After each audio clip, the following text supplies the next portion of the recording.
What's up, guys? How's it going? It is Matt here. So this is part 3 of the Tactical Grayman series. That's right. This is going to be part 3 of the Tactical Grayman series. So we're going to get right into it, guys. Part 1 of the Tactical Grayman series was about the mindset that you need to have.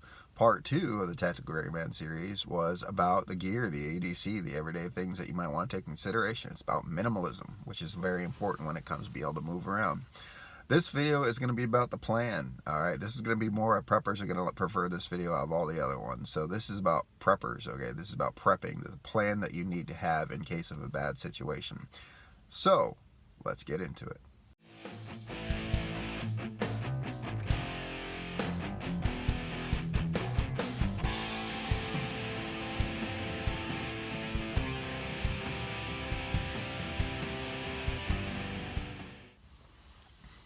So I got the sun blaring in my face, but what can I do? I'm on my way to work, and this is the only place I can do a video sometimes, so you're going to have to deal with it.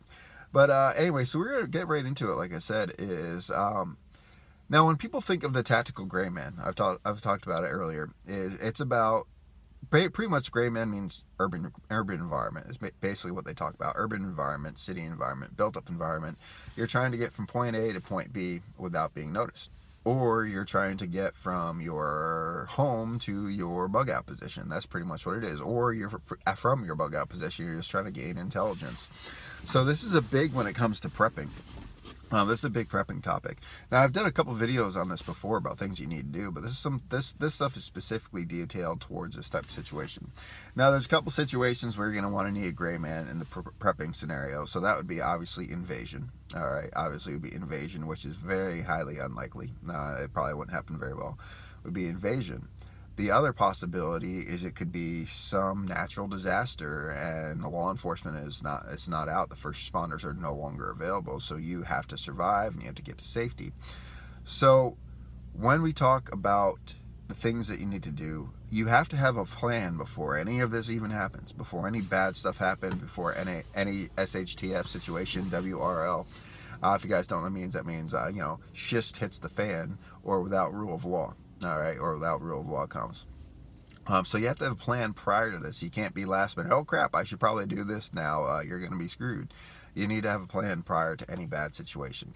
So what I always joke around and say is plan for a zombie apocalypse because it's the worst possible scenario in the world and it's very unlikely, pretty much impossible it could ever happen. And you'll be ready for anything. And that's true. So we talked about the equipment you have. So you have all that stuff on your body. You have a location that you need to be picking out. All right. Now, the first thing that you need as a Grayman is you need an AO. Okay, an AO, for those of you who don't know what it is, AO stands for Area of Operations. Okay, AO, Area of Operations. So you need to know the area like the back of your hand. So you need to have maps. You need to study the areas. Google Earth before all the stuff happens. You need to know where everything is. You have to have that all in the back of your mind. You need to know the quickest way to point A to point B, the safest way to point A to point B, where you can go in a bad situation like this. What happens if this road shut down? What if there's a checkpoint over here? You have to know that area, and the only way you'll know that area is by studying the area and getting out there every day. And, well, maybe not every day, but getting out there daily. We'll say that, getting out there daily and familiarizing yourself with it. Choose landmarks, all right? Oh, yeah, that's that building over there. That means I got to go this way, type of thing. So you have to familiarize yourself with the AO. You have to know that area. The second thing that you're going to need is you're going to need a bug out location. Okay, unless you plan on bugging in the urban environment. But I'd recommend, if a bad situation happened, you have a place that you can go to get out of a bad situation. Whether you have a summer home, a family summer home out in the country, if you want to get out there, that's a good way to go. If you don't, if you're just in a very built-up area and you're alone and you have nowhere else to go, you need to know the terrain that's around you. You got to find a place where you can actually survive, or where you can set up a camp, or whatever you want to call it. Survival camp, some people call it that. Bug out location is the common name everyone uses for it. So you need to have an idea where you're going to go, and you have to do reconnaissance. Okay, reconnaissance is basically you go out and you observe, you take notes, you figure out where it is, come up with a plan, you find the area, make personal drawings. Okay, this is personal drawings, this is where I'd set up here, this is here. If I'm at this place, people can't see me from over that direction. If I'm up here on this hill, I can actually look down there and they may not be able to see me. Or hey, if I'm up on this hill, everyone will be able to see me. You catch my drift. So you gotta go out there, you gotta walk the area, you gotta understand the area. And then when you have that area, the next thing that you're going to want to do, all right, and we talked about it in the last video, is you want to keep the equipment on you that you need to survive, the minimalist equipment you need just to get from point A to point B. But all the extra equipment, guys, you got to have that stashed or staged somewhere. You got to have that stashed or staged somewhere. So guess what? You found your location, so guess it's time to make a cache or a cache, whatever you want to call it. It's time to make a cache, and you got to make notes of where you put things, markings. You gotta know where stuff is, bury it. You have to have waterproof it, all that other stuff. So supplies, ammunition, firearms, gear, that's where you're gonna want to keep that stuff staged. If you find yourself a cave that no animals are in, thankfully, and you could actually survive in it and it's away from area, then yes, you're going to want stuff in that general area or available to you in that area so you can move it to the cave, because God forbid in the civilian world, if I found this awesome cave, I threw my stuff in there, then some hikers go out there, oh, check out all this free stuff, this must be a geocache or something like that, and then all your stuff and all that money you put into it goes away. So you might want to set that stuff up close to the area so you know how to get to that area so you can grab that stuff and go. Now you also want to keep an eye on that area in case a bear decides to take up home residence in it, if you catch my drift. So throughout the year and stuff like that, go check it out, make sure it's good to go.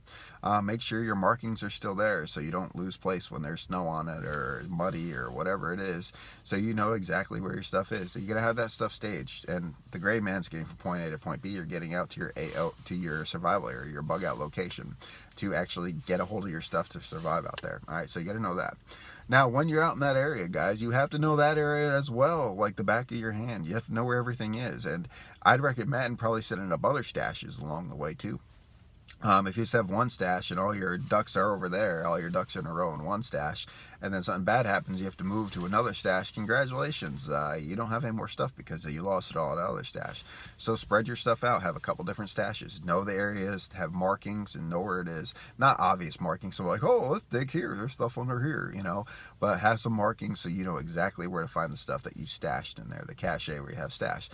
So you have different locations. Now, when the bad situation happens, all right, so you'll have all, if it ever happens, that God forbid it ever does, you'll have all these locations, several locations set up. So you have your main point where it'd be your survival area, your bug out location, but you have supplementary bug out locations as well.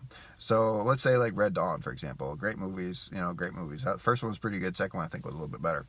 So your mine shaft, okay, your mine shaft starts getting attacked and you're no longer safe in there. Guess what? You need to move to your second bug out location, and you better have supplies over there, otherwise you're not going to be able to survive out there, if you catch my drift. So if something bad happens to this one operation or to this one area that you've been working out of, your home, your bug out location, guess what? You got to pick up, you got to move as quickly as you can and get to the other one as quickly as you possibly can.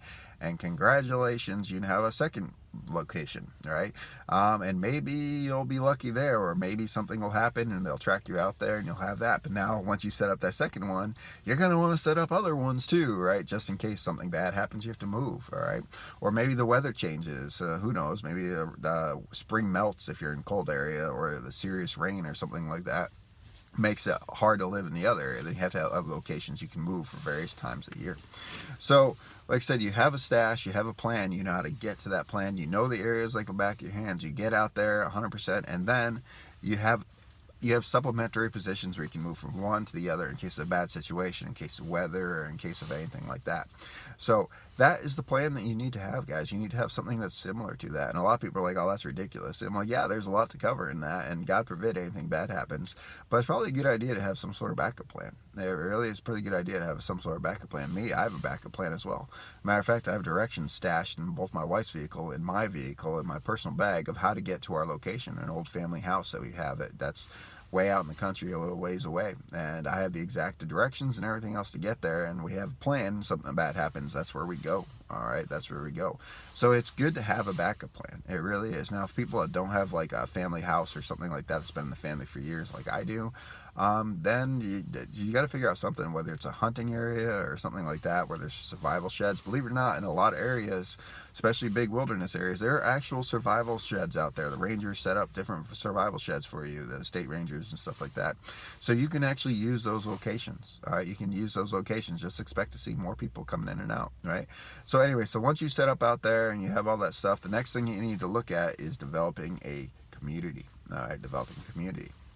if not a community, at least developing a team that can cover all the bases. Just because you're good at one thing doesn't mean you're good at another thing. So you might need a carpenter, right? You might need a carpenter. You might need someone that really knows a lot about farming. You could learn a lot, but there's some people that have been doing it their whole life. You might need someone that you can trust that will be part of your group there.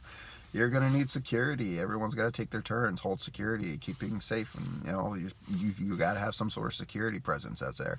And you have to do reconnaissance patrols. All right, reconnaissance patrols, which requires Grayman, especially you're going to be in the gray areas because you don't want to get caught doing anything, so you don't want to stand out. So remember video 1 and video 2 for those ones.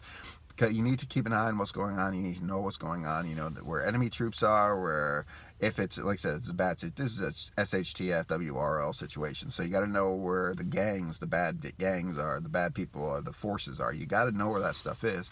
And the only way you're going to know where that stuff is by getting out, being a gray man, and investigating and figuring it out and taking notes.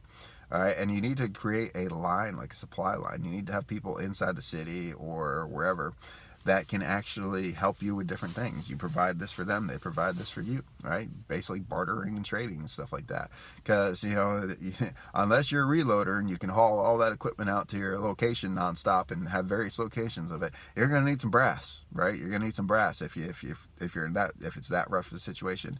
You're going to need other stuff as well. You're going to need clean clothing. You're going to need new shoes because soles get worn off your boots. So you're going to need those supplied lines. So you got to set those up prior to the bad situation happening. Have a plan. Have a team of people that you're willing to work with, and after that bad situation has happened, God forbid it ever happens, then you have to continue making those supply routes. You have to continue making those trades, those bartering. You got to continue having that camaraderie too, because you can't be out there alone all the time. You need to have people. You need to have people around with you, otherwise you'll turn into a hermit. Anyway, guys, if you like this video, like, share, subscribe. Tell your friends about me, guys. If you like the content of this channel, go check me out on Patreon. In the description, there will be a link to my Patreon account. Go check that out. And all the stuff that I usually have on a daily basis, my belts and stuff like that, and holsters, you'll find all that stuff down there. Anyway, guys, it is our responsibility to take care of each other and protect each other. Peace.